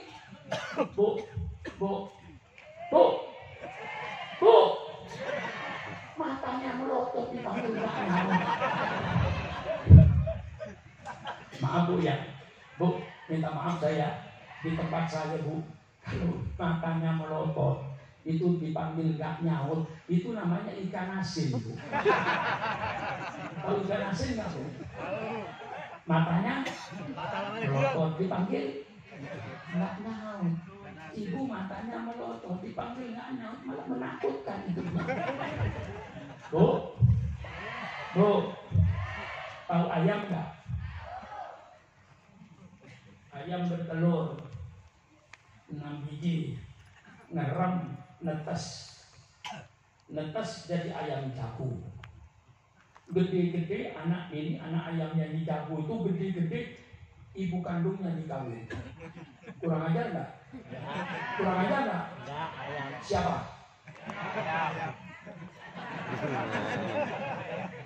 Ayam. Kambing. Lahir perempuan. Gede dikawin oleh bapak kandungnya sendiri. Kurang ajar nggak? Siapa? Kambing. Mau jadi kambing? Mau jadi ayam? Oleh Allah diatur dengan suatu peradaban. Seorang wanita dicintai seorang laki-laki, jawab seorang laki-laki, Kak, kalau kamu cinta sama saya, sama saya ada yang punya. Siapa yang punya kok? Ayah saya dan ibu kandung saya. Tanyakan ke situ lamar. Disetujui lamarannya, kapan ketentuan akad nikahnya? Tentukan akad nikahnya. Akad nikah suatu peradaban yang indah. Bagaimana tidak? Ada kawin, ada perkawin, ada yang mengawinkan, ada yang dikawinkan, dan ada timbang terima ijab wal qabul, dan ada isyarat tanggung jawab yang bernama mahar. Ada saksi. Subhanallah, apa ada peradaban perkawinan yang lebih hebat dari peradaban Islam? Saya tantang. Ini peradaban Islam yang harus kita kembangkan, yang harus kita tawarkan ke bangsa ini, agar bangsa ini tidak jadi kambing, tidak jadi ayam. Setelah akad nikah yang sah, persilakan bergaul sebebas-bebasnya, tidak ada larangan. Rumah tangganya diatur, dibikin satu peradaban berumah tangga, mulai dari WC-nya diatur. Masuk WC, Allahumma inni a'udzubika minal khubuthi wal khaba'is. Masuk WC dengan kaki kiri, tuntaskan najis, jangan ada sisanya baik yang cair maupun yang kental, tuntaskan semua, keluarkan najis itu. Setelah najis keluar semua, sucikan. Islam punya peradaban supaya najis suci. Kalau najis itu berbau, hilangkan baunya. Kalau najis itu berwarna, hilangkan warnanya. Kalau najis itu ada rasanya, hilangkan rasanya. Seperti alkohol atau daging babi, sampai hilang rasanya, hilang warnanya, hilang baunya. Alangkah indahnya peradaban Islam dalam bersuci. Tolong carikan peradaban bersuci yang lebih indah daripada Islam. Keluar, alhamdulillahilladzi adaba'anil adab. Ya Allah, lancar buang air kecil, lancar buang air besar, masya Allah. Kalau tidak lancar, keluar biaya. Betul apa tidak? Empat saja nggak bisa, perutnya kembung, pergi ke dokter di Semenuk. Jadi periksa, suntik, baik. Setelah disuntik, kata dokter 50.000. Keluar dari dokter, cuma nyentuh, dus. Coba mengeluarkan kentut saja 50.000 biayanya. Lancar, Alhamdulillah. Indah peradaban Islam ini. Mengapa Anda tidak mau peradaban Islam? Karena Anda tidak kenal Islam. Coba kenali Islam. Kedua, alhamdulillah ada berdoa banyak. Masuk dapur. Islam punya peradaban, Bu. Pernahkah ibu mencuci beras? Hah? Coba, pernahkah ibu mencuci beras? Bilang pernah. Salah jawabannya. Kalau ibu saya tanya, Bu, pernah pergi ke Palembang? Bu, pernah pakai sekali. Itu namanya pernah. Nyuci beras masa pernah? Gitu. Mesti jawabannya sering, gitu Bu. Bu, pernah nyuci beras, Bu? Lulus. Jawabannya dikasih tahu. Ujian ingin lulus gampang. Kasih tahu jawabannya. Betul tidak? Pernahkah ibu bertanya, hai beras, dari mana datangmu? Hah? Pernah tanya? Apa jawaban berasnya? Beras, dari mana datangmu? Tanya. Apa datang dari hasil ngerampok duit rakyat? Apakah hasil sogok menyogok suap menyuap? Apa hasil menipu orang dengan mengurangi timbangan? Apakah dengan jalan riba yang diharamkan oleh Allah? Tanya dulu, dari mana berasmu? Oh, beras ini dari gaji suami saya tiap bulan, halal. Beras ini dari mana? Oh, beras ini hasil tani, halal. Beras ini dari mana? Hasil dagang, tapi jujur, halal. La ta'kulu amwalakum bainakum bil batil. Jangan kau makan harta di antara kamu dengan cara yang batil, dengan cara yang haram. Kalau seandainya seluruh bangsa Indonesia dari Sabang sampai Merauke memakai peradaban Islam, tidak boleh ada rezeki yang lewat tenggorokannya, rezeki yang haram. Baru negara aman dari korupsi, aman dari suap menyuap.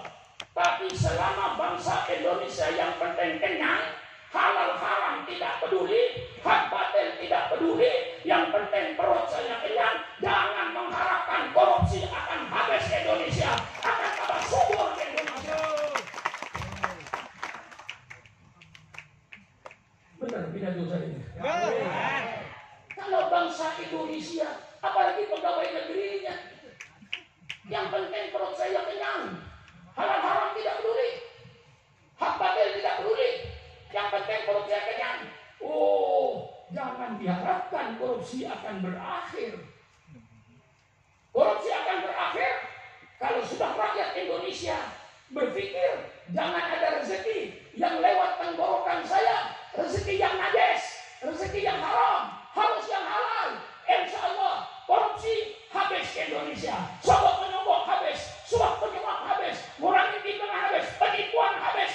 Kalau sudah rakyat Indonesia berpikiran yang saya makan harus rezeki yang halal, jangan yang haram, baru korupsi selesai. Bagaimana kira-kira? Kurang apa saya pidato begini untuk bangsa saya? Supaya bangsa saya selamat. Ya kalau dia pikirannya yang penting kenyang, halal haram tidak peduli. Ya sampai kiamat korupsi subur. Ya atau tidak? Ya. Ini kalau seandainya peradaban dapur saja dipakai, aman negara ini.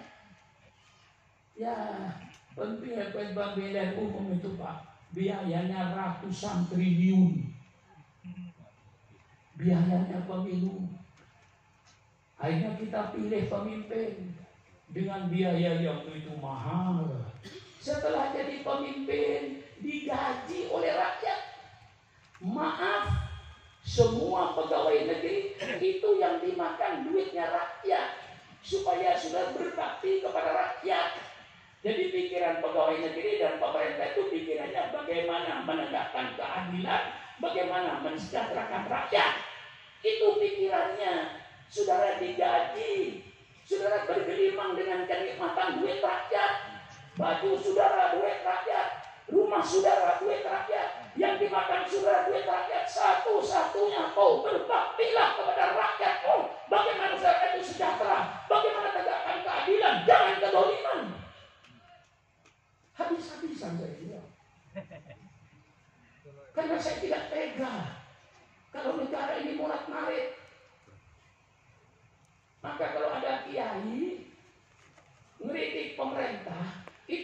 kiai yang baik itu. Kiai yang tidak tega kalau pemerintahnya kepleset. Itu kiai yang sangat peduli. Mestinya kiai semacam itu dibayar. Digaji kiai yang ngeritik pemerintah itu. Supaya pemerintah selamat. Kalau tidak ada yang ngeritik, apa yang akan terjadi?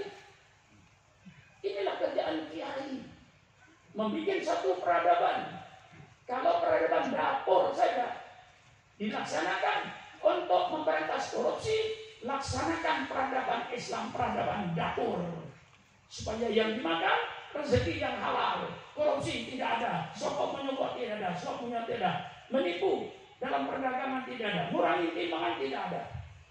Kalau peradaban Islam itu dilaksanakan, masuk kamar makan, ada peradaban Islam. Begini Bu, nanti kalau mau makan dengan suaminya, siapa yang ingat duluan bilang, kakak, apale, alhamdulillah kak, hindek ngakan. Pernah begitu? Pernah begitu?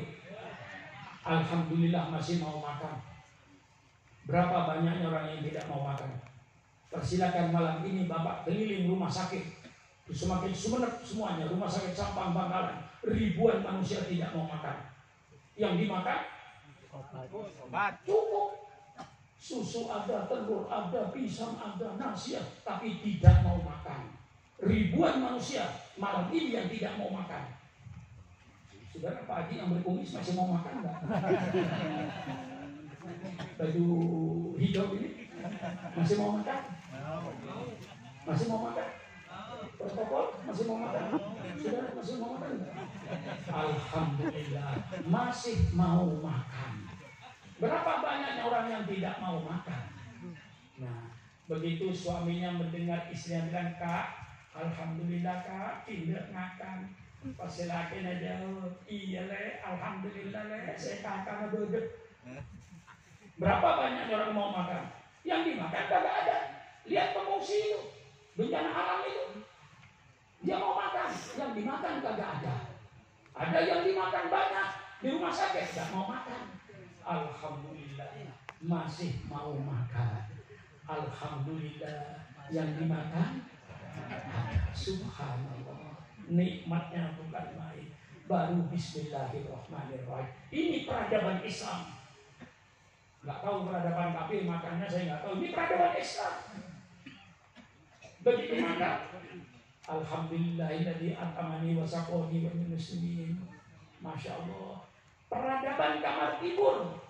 Islam punya peradaban di kamar tidur ini. Kalau mau tidur minimal bismillahirrahmanirrahim ahya wa amut. Syukur masih bisa ayat kursi. Syukur masih bisa baca apa qul a'udzu bil falaq qul a'udzu bin nas. Minimal bismillahirrahmanirrahim. Sampai mau tidur dengan istrinya pun ada peradabannya, ada bismillahnya. Tapi saya tidak dibaca karena agak keburu. Mungkin abundar. Saya ajarkan peradaban Islam ini malam ini.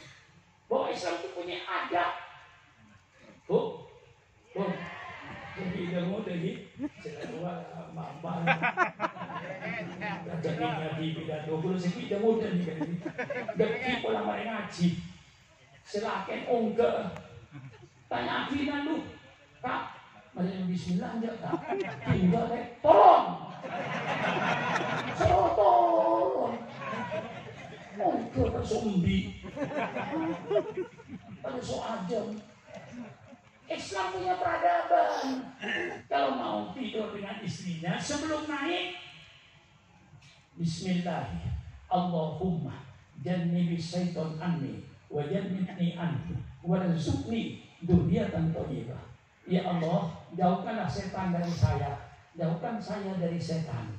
Ya Allah, berikanlah saya ya Allah keturunan-keturunan yang soleh dan soleh. Tur ungke. Bismillah ungke. Jadi gula dah. Mensakan ungke ke sini tak ngakui bismillah. Ajam. Ajam embi. Mau ambi terbui. Ini benar.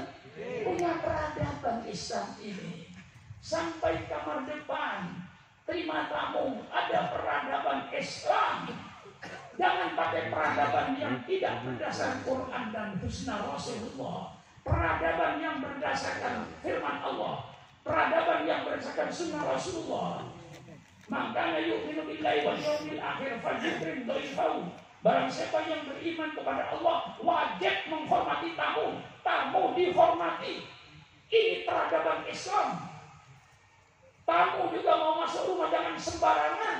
La tadkhulu buyutan ghayra buyutikum hatta tatanisu aw tusallimu ila ahliha. Jangan kau masuk rumah yang bukan rumahmu sehingga kau minta izin dan mengucapkan salam. Alangkah indahnya peradaban Islam ini. Tuan rumahnya hormat sama tamu, tamunya mempunyai akhlak tidak sembarangan masuk rumah orang. Ini peradaban Islam. Tolong cari peradaban yang lebih indah dari Islam. Saya tawarkan ini kepada bangsa Indonesia. Wallati arsala rasulahu bil huda wa dinil haq liyudhhirahu 'ala dini kulli.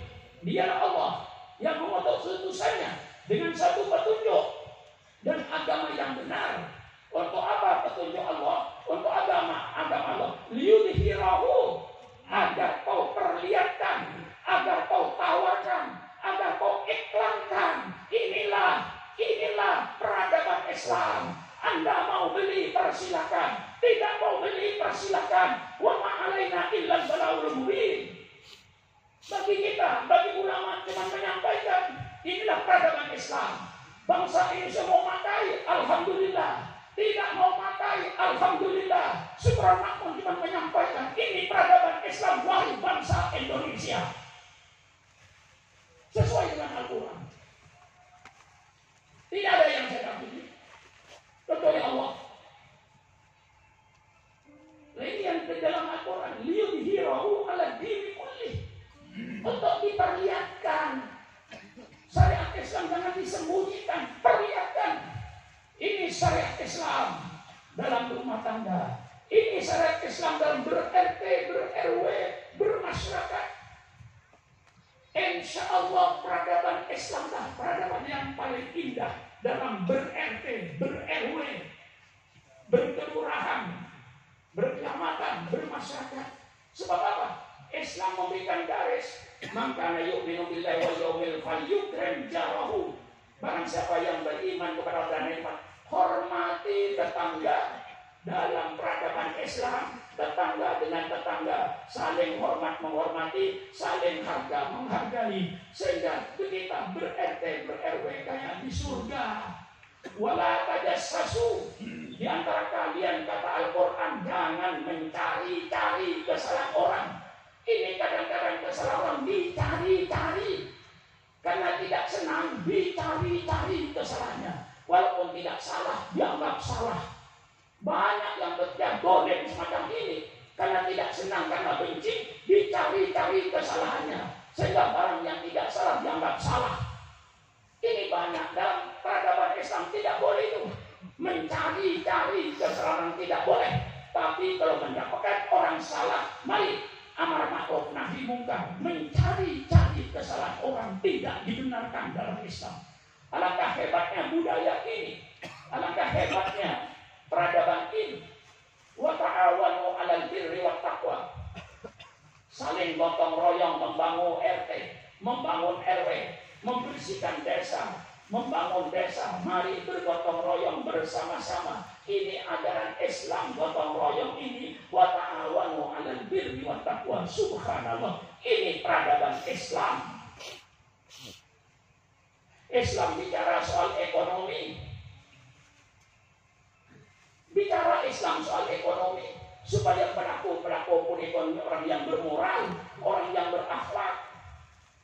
Kalau seandainya fikih ekonomi Islam yang ada dalam kitab Fathul Qorib, yang ada dalam kitab Fathul Mu'in dilaksanakan oleh bangsa Indonesia, tidak perlu pemerintah membuat badan perlindungan konsumen, tidak perlu. Konsumen akan terlindungi dengan hukum Allah. Baca kitab Fathul Qorib, baca kitab Fathul Mu'in, itu peradaban ekonomi Islam dalam babul baik. Ada babul baik kan? Babul babul baik, babul syirka, babul hawalah, babul korot. Ya, lengkap dalam Islam itu. Tentang operasi, tentang penanaman modal. Kalau itu dilaksanakan di Fathul Qorib di Indonesia, tidak perlu pemerintah membuat badan perlindungan konsumen terlindung. Seperti sekarang bisa online. Sekarang semakin nih kan, tanaman di toko, tanaman di gudang, tanaman di pabrik, kan di HP. Toju hidung koda. Bisa menjadi pedagang besar itu. Dengan online-nya. Saya nggak punya pabrik, saya nggak punya toko, saya nggak punya gudang, tapi saya punya koneksi semuanya. Pak Adi pesan apa sama saya? Pesan kursi kayak begini, saya telepon ke Jepara, tolong kirim kursi model ini ke rumah ini. Itu namanya online. Persilakan online.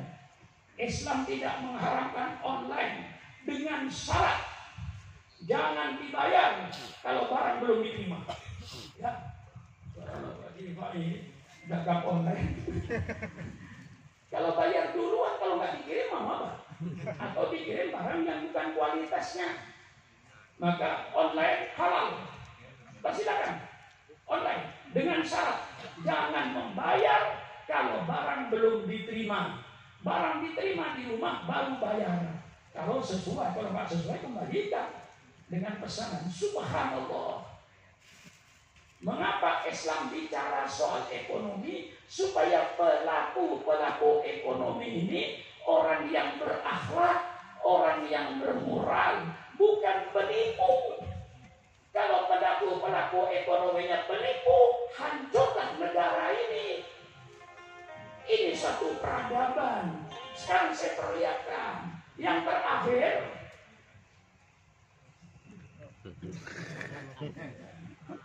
sudah 2 jam lebih saya pidato. Tapi ukuran saya pidato ini Pak Diri Fahri ya, ukurannya perempuan. Kalau perempuan sudah berdiri pergi, berdiri pergi, berdiri pergi, saya stop pidato. Tapi selama perempuan duduk anteng, tidak bergerak, insya Allah subhanallah tidak bergerak. Ayo adu. Ternyata nggak ada itu. Yang seperti di belakang itu yang bergerak, berdiri, pergi nggak ada. Padahal sudah 2 jam itu. Ukuran perempuan tuh ngaji paling 1 jam. 1 jam pantatnya panas sudah pergi ya. Ini nyatanya masih antang itu, nggak ada yang bergerak. Terakhir, Islam bicara politik. Yang melarang kiai bicara politik itu dulu Belanda. Mengapa? Karena Belanda ingin menjajah Indonesia supaya tidak diganggu negara jajahannya. Maka kiai dilarang bicara politik, ngaji tidak boleh bicara politik, khutbah Jumat tidak boleh politik, tidak boleh politik. Itu Belanda. Kalau sekarang ini masih ada orang yang melarang kiai bicara politik, itu berarti sisa-sisanya Belanda. Sisa-sisa Belanda. Lomboin. Nah iya. Para ulama kalau cinta negara, cinta bangsa, bicara politik, subhanallah yang nyuruh. Kalau kiai cinta bangsa, cinta negara, bicara politik, tapi politik Al-Quran kiai, politik sunnah Rasulullah, bukan politik kayak sekarang ini. Politik yang penuh dengan hoax, penuh dengan kebohongan, penuh dengan pencitraan. Jangan percaya pada pemimpin-pemimpin yang membuat rencana pencitraan. Itu pemimpin munafik. Pencitraan tidak usah dibikin, akan datang dengan sendirinya, tergantung dengan perbuatan pemimpin itu sendiri. Betul apa tidak? Perbuatannya baik kepada rakyat, tentu pencitraannya akan baik. Jangan dibikin-bikin pencitraan. Jangan pura-pura merakyat, pura-pura sederhana. Setelah jadi presiden, sepatunya pesannya ke Prancis. Misalnya, sebelum jadi presiden, masuk selokan. Saya dikatakan merakyat. Ini semuanya munafik-munafik itu. Pencitraan tidak usah, akan datang dengan sendirinya. Maka ini Islam bicara soal politik, kiai-kiai ditibuli. Apa ditibuli? Dicukucu. Itu potong. Kiai kepotong. Kiai nggak usah berpolitik Pak Kiai. Politik itu kotor Pak Kiai. Pak Kiai bersih. Jangan mencampuri politik lah, kotor. Sudah Pak Kiai di pondok aja. Saya yang mau berpolitik. Kan begitu toh? Saya yang mau berpolitik, Kiai nggak usah. Kalau Kiai berpolitik nanti ini haram, ini haram. Sudah Kiai di pondok aja lah, nggak usah berpolitik. Coba nunduk Kiai. Politik itu tidak kotor. Kalau politik kotor, persilakan pemerintah bubarkan semua fakultas sosial politik. Mengapa ada perguruan tinggi jurusan sosial politik? Kalau politik tidak kotor, bubarkan itu.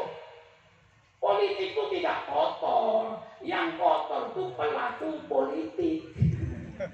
Ini kan? Yang kotor pelaku politik yang bagus. Ilmu politik itu ilmu yang baik, yang wajib dituntut. Ilmu politik ialah ilmu bagaimana cara mengatur suatu negara. Ilmu yang mempelajari bagaimana cara mengatur negara itu namanya ilmu politik. Wajib. Dalam Islam banyak Al-Ahkam As-Sultaniyah Imam Mawardi tentang hukum negara, hukum tata negara. Al-Ahkam Sultaniyah Imam Abu Ya'la Madhab Ambali. Lalu yang baru meninggal beberapa bulan yang lalu Profesor Dr. Kordowi, seorang ulama besar di Mesir, yang menyusun kitab namanya Fiqhud Daulah, fikih bernegara, fikih bernegara. Ibnu Taimiyah memberikan satu kitab lagi, Fiqhus Siyasah, fikih tentang politik. Bagaimana politik Al-Quran, bagaimana politik Rasulullah. Ini kita kembangkan, ini peradaban politik dalam Islam. Yang jahat itu bukan politik, yang jatuh pelaku politik. Siapa pelaku politik? Supaya rakyat tahu. Pelaku politik itu mulai wali kota, bupati, gubernur, presiden, DPRD, DPR pusat, pejabat tinggi negara. Itu namanya pelaku politik. Lah itu yang banyak jahat. Berapa puluh gubernur yang masuk penjara? Berapa puluh bupati se-Indonesia yang masuk penjara? Berapa ratus anggota DPR yang masuk penjara? Itulah mereka pelaku politik yang jahat. Oleh sebab itu, mari kita bicara politik Al-Quran. Supaya pelaku politik orang yang berakhlak, pelaku politik orang yang bermoral. Inilah sebabnya Islam bicara politik. Banyak ayat politik itu. Innallaha ya'murukum an tu'addul amanati ila ahliha wa idza hakamtum bainan nas an tahkumu bil adli. Ayat 100% ayat politik. Allah memberikan perintah kepada kalian agar kepercayaan itu diserahkan kepada ahlinya. Kepercayaan kepada jabatan. Jangan sembarangan mengangkat ketua RT, jangan sembarangan mengangkat ketua RW, jangan sembarangan mengangkat kepala desa atau lurah, jangan sembarangan mengangkat camat, jangan sembarangan mengangkat bupati, jangan sembarangan mengangkat gubernur, jangan mengangkat presiden, jangan sembarangan mengangkat menteri, jangan sembarangan mengangkat DPR, jangan sembarangan memberikan tugas pejabat-pejabat negara. Pilih antuatul amanati ila ahliha. Berikanlah jabatan ini kepada ahlinya yang profesional supaya tidak hancur. Dalam hadis politik Rasulullah ditanya, Rasulullah bersabda, "Idza du'iatil amanatu fantadirisa." Apabila kepercayaan ini sudah hilang di tengah-tengah bangsa, rakyat tidak percaya pada pemimpinnya, pemimpin tidak percaya pada rakyatnya, antara instansi saling curiga mencurigai. Kalau sudah kepercayaan hilang di antara bangsa itu, tunggulah hancurnya bangsa itu. Lalu Rasulullah ditanya dalam hadis politiknya, wa kaifa ida'atuha ya Rasulullah, bagaimana hilangnya kepercayaan Rasulullah? Kok bisa hilang amanah ini? Bagaimana hilangnya amanah? Rasulullah jawab, idza wusidal amru ila ghairi ahli fantadirus sa'ah. Apabila urusan ini diserahkan pada orang yang bukan ahlinya, tunggulah hancurnya bangsa itu. Ini 100% hadis politik. Ya, gimana? Kok sepi? Cuma saya ya yang diberi kesempatan bicara. Akhirnya sepi. Nah ini sebabnya, supaya pelaku-pelaku politik orang yang berakhlak, jangan sampai tidak bermoral. Ya saudara, contoh yang sekarang ini tidak saya sebut, sudah pangkatnya seorang jenderal, bintangnya 2. Kok tega membunuh ajudannya yang cinta kepada dia, yang menjaga dia setiap hari? Dari mana moral itu? Nah itu pelaku politik itu. Jadi kalau politik tidak jahat, yang jahat itu pelaku. Islam tidak jahat. Tapi kalau saya tanya, Pak Haji, di Sumeneb ada nggak orang Islam nyolong sepeda motor? Jangan bilang banyak, saya tersinggung. Kalau sudah bilang banyak, saya tersinggung. Ada. Di Sumeneb ada nggak orang Islam yang nyolong sepeda motor? Apakah Islam jahat? Apakah Islam jahat? Tidak. Islam tidak mengajarkan itu. Apakah kan ada orang Islam yang nyolong sepeda motor? Islam jahat? Tidak. Itu oknumnya orang Islam. Bedakan Islam dan orang Islam. Orang Islam yang rampok ada, orang Islam yang tidak jujur ada. Tapi Islam tidak nyuruh tidak jujur. Politik bagus, yang tidak bagus pelaku-pelaku politiknya. Maka supaya pelaku-pelaku politik ini orang yang berakhlak, kita punya RT yang berakhlak, RW yang berakhlak, lurah yang berakhlak, camat yang berakhlak, bupati yang berakhlak, wali kota yang berakhlak, gubernur yang berakhlak, presiden yang berakhlak, menteri yang berakhlak, anggota DPR-nya berakhlak, semua dengan akhlakul karimah. Indahnya negara ini kalau dipimpin oleh orang-orang yang tidak bermoral. Hancurlah negara ini kalau dipimpin orang-orang yang berjiwa preman, berjiwa bajingan. Ini sebabnya Islam bicara politik, supaya pelaku politik ini orang yang berakhlak. Innama bu'ithu liutammima makarimal akhlak. Wa idza hakamtum bainan nas an tahkumu bil adli. Kalau kau menetapkan hukum di antara manusia, tetapkan hukum yang adil. Subhanallah. Jangan berbuat dolen pemerintah. Mari pemerintah saya ajak berbuat adil. Pemerintah yang adil nanti akan dapat perlindungan dari Allah. Sab'atun la yadilumul yawma illa dilluh.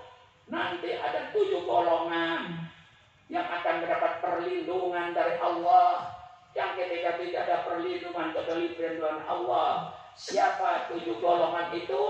Pertama kali Rasulullah menyebut Al-Imamul Adil, pemimpin yang adil nanti akan dilindungi oleh Allah pada hari kiamat. Subhanallah. Jangan sampai berbuat tidak adil. La yajrimannakum sana'anu qaumin ala alla ta'dilu i'dilu. Janganlah karena kau benci kepada satu kelompok kemudian mendorong kau untuk tidak berbuat adil, walaupun kelompok itu tidak salah, dikatakan salah untuk dimasukkan penjara, padahal tidak salah. Ini suatu perbuatan yang dilarang dalam agama. Jelas? La yajrimannakum sa'ana qaumin ala alla ta'dilu i'dilu. Jangan karena kebencianmu pada satu kaum, pada satu kelompok, sehingga kau berbuat tidak adil pada kelompok ini, biar tidak salah. dia dimasukkan ke penjara. Tapi yang salah karena kelompoknya tidak dimasukkan penjara, itu namanya tidak adil. Ini semuanya ayat politik. Masih banyak ayat politik itu. Mayyastarihillahu rakyatan yamutu yauma yamutu wa huwa waswal li rakyati haramatu alil jannah. Barang siapa yang Allah jadikan pemimpin, kemudian pemimpin itu mati, di tengah-tengah mati, dia sedang menipu pada rakyatnya. Pemimpin yang mati dalam keadaan menipu rakyat, haramallahu alaihi jannah. Haram bagi pemimpin itu masuk surga. Apa ini tidak hadis politik? Maka kita doakan ya, pemimpin-pemimpin yang belum memenuhi janjinya ketika kampanye, tolong ya Allah jangan dicabut dulu nyawanya. Amin. Kalau dia nanti sudah memenuhi janjinya, yang dulu ketika berjanji 1, 2, 3, kalau sudah dipenuhi janjinya, mau mati matilah kok. Tapi sebelum memenuhi janjinya, kita doakan dengan mati dulu. Kasihan. Karena pemimpin yang mati, yang belum memenuhi janjinya, haram masuk surga. Alangkah indahnya politik Islam ini. Man waliya min amri ummati fasaqqa alaihim fasquq alaih. Barang siapa yang memegang pimpinan, barang siapa yang memegang urusan umatku, kemudian mempersulit urusan umatku, pemimpin yang semacam itu nanti akan dipersulit oleh Allah di padang mahsyar pada hari kiamat. Politik. Siapa yang bilang bukan hadis politik? Banyak lagi ayat-ayat Quran mengenai politik dan hadisnya yang politik yang hebat, politik yang jujur. Nah, maka jadi pemimpin jangan mempersulit urusan umat. Tapi kadang-kadang yang terjadi, kalau bisa dipersulit, mengapa dipermudah? Banyak yang berpikir begitu kan? Kalau bisa dipersulit, mengapa dipermudah? Persulit saja, peras duit rakyat itu sampai habis. Mestinya kalau dia berpikiran politik Islam, kalau bisa dipermudah, mengapa dipersulit? Permudah. Ini politik Islam. Ya, terus saya bicara panjang, ini sudah terlalu panjang. Matilah. Boykot. Baterai habis.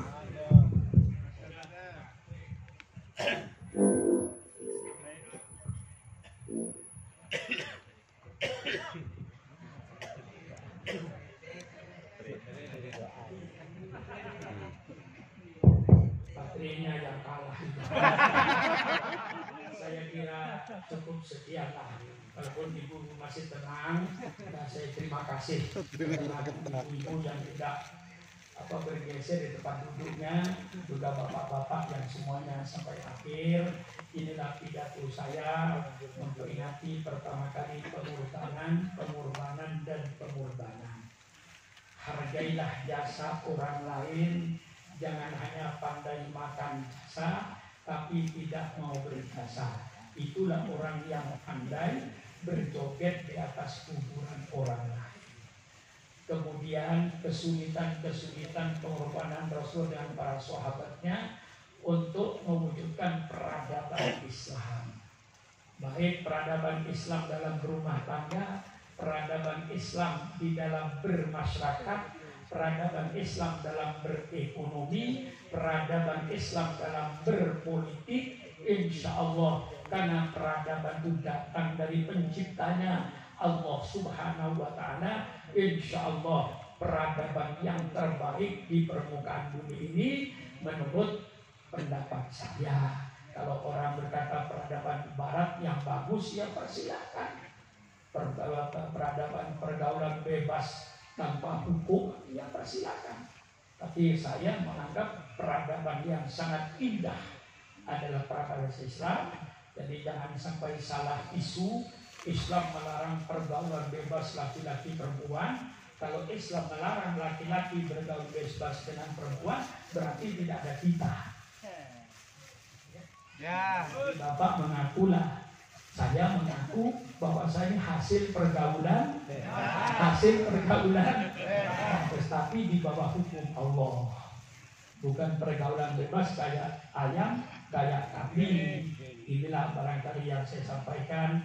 Terima kasih pada pejabat pemerintah setempat, terima kasih kepada panitia. Sekali lagi, mudah-mudahan di dalam hadis Rasulullah, man ahya sunnati indal fasad ummati falahu mithlu ajri syahidin. Barang siapa yang menghidupkan sunnahku di tengah-tengah kerusakan umatku, maka pahalanya sama dengan pahalanya orang yang mati syahid di medan perang.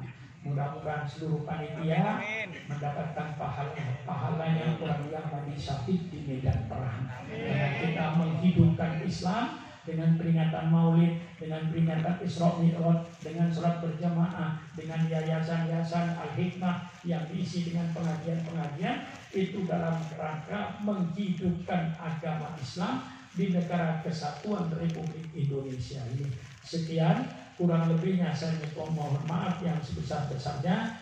Insya Allah saya langsung menuju Jakarta. Dan malam ini juga saya akan menuju Sumeneb. Mohon doanya karena mengejar acara-acara yang masih ada di Jakarta, mengejar acara subuh pagi dan hari Sabtu jam 10 di Bekasi, ada khor juga, ada maulid juga. Masih saya, ya undangan saya tua begini ini masih penuh saja, baik di luar Jawa, di Kalimantan, di Sumatera, di Jambi, di Pekanbaru. Mereka kayak yang gagap saya itu kayak dulu. Padahal saya ini ya sudah lemahlah badan saya ini. Umur sudah 82, masuk 83 tahun. Itu bukan umur yang enteng itu. Nah, kebetulan Allah kasih ujian sama saya. Tulang saya ini sudah bukan tulang asli. Yang di paha ini tulang bikinan Jerman. Yang pentolan kayak unde-unde itu, yang sekarang gerak saya begini, engselnya itu bukan engsel asli, sudah engsel besi bikinan Jerman. Ya spare part mobil itu kalau sudah mobil mahal ya spare partnya mahal. Ya, spare part Mercedes misalnya, spionnya saja bisa 3 juta. Padahal kalau spionnya angkot itu 500. ya, tapi kalau sudah Mercedes, wah itu sudah spionnya aja ada 4 juta, 5 juta spion aja. Itu baru underdealnya mobil, apalagi underdealnya orang. Jadi kaki saya ini ya alhamdulillah rasa sakit tidak ada, cuman ada agak kaku kalau melangkah itu. Ya maklumlah bukan barang asli, jauh daripada barang aslinya. Tapi daripada saya jalan di atas roda, di kursi roda, kata dokter kalau diganti dengan spare part bikinan Jerman ini, ya insya Allah 2 bulan Pak Cai bisa jalan. Itu betul, malah tidak sampai 2 bulan saya sudah bisa jalan tanpa tongkat. Cuman kalau jauh saya pakai tongkat. Kalau di rumah jalan-jalan di pondok ya nggak pakai tongkat, saya biasa saja jalan. Kalau jalan jauh saya bawa tongkat. Perjalanan saya masih Oktober, November ini penuh saya, sampai akhir November penuh. Akhir November itu insya Allah saya ada di Singapura 1 minggu, ada di Malaysia 1 minggu, baru November, Desember baru insya Allah agak kosong lah.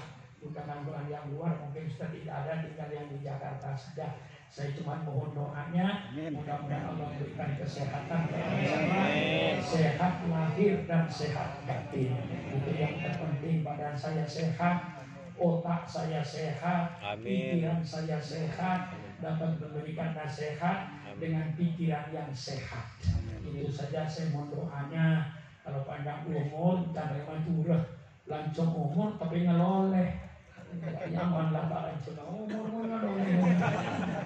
Mereka dan orang bengkok, sampai ngakak ngajak kita ngakak. Bingung kan malah kita abu itu Allah mentua, apa panjang umur ngeloleh, kita tak benta lancung umur sing ngeloleh, lancung umur sehat jasmani, Amin. sehat rohani. Amin. Saya bisa menjalankan dakwah dengan sebaik-baiknya. Sekian, terima kasih kepada Bapak Haji Asy'ari dengan seluruh pengurus Yayasan Al-Hikmah. Seucapan terima kasih. Mudah-mudahan Allah yang membalaskan kegiatannya ini. Saya cuma mohon maaf yang sebesar-besarnya. Wallahul muwaffiq ila aqwamit thoriq. Wassalamualaikum warahmatullahi wabarakatuh. Al-Fatihah bidiyatil qabul wa tamami kulli su'lin wa ma'mul wa ala kulli niyatin shalihah wa ila hadratin nabiyil mustafa Muhammadin sallallahu alaihi wasallam. Al-Fatihah. A'udzubillahi minasyaitonir rajim. Bismillahirrahmanirrahim. Alhamdulillahirabbil alamin. Ar-Rahmanir Rahim. Maliki yaumiddin. Iyyaka na'budu wa iyyaka nasta'in. Ihdinas siratal mustaqim. Siratal ladzina an'amta 'alaihim ghairil maghdubi 'alaihim waladdallin. Amin. Allahumma bihaqqil Fatihah wa bi sirril Fatihah wa bi karamatil Fatihah wa bi barakatil Fatihah wa bi jahi man unzila 'alaihil Fatihah. Ya Faridal Hamd, ya Kasifan, ya man ya'di yawfil wa yarham, ya dafi'al bala'i fa'anal bala', ya dafi'al bala'i fa'anal bala', ya dafi'al fa'anal bala' wa ta'um wa firus corona min baladina hada khassa wa min buldanil muslimina ammah. Allahumma lakal hamdu syukra wa lakal manu fadla wa anta rabbuna haqqa wa nahnu abiduka liqa wa anta lam tazal bidhalika ahla. Allahumma ya muyassir kulli asir wa ya jabir kulli kasir wa ya sahib kulli farid wa ya mughni kulli faqir wa ya muqawwi kulli dha'if wa ya ma'mana kulli khaif. Yassir alaina kulla asir fataysirul asir alaika yasir. Ya man la yahtaju al bayan wa tafsir. Hajatuna ilaika kathir, hajatuna ilaika kathir, hajatuna ilaika kathir. Wa anta alimun wa wasir. Allahumma sahih umurana wa umur man yuhibbuna wa umur man yusa'iduna wa umur man dakhal baitana wa umur muslimin wal muslimat wal mu'minin wal mu'minat al ahya'i minhum wal amwat. Rabbana atina fid dunya hasanah wa fil akhirati hasanah wa qina adzabannar. Subhana rabbika rabbil izzati amma yasifun wa salamun alal mursalin walhamdulillahi rabbil alamin. Taqabbalallahu minna wa minkum. Allahumma taqabbal ya karim.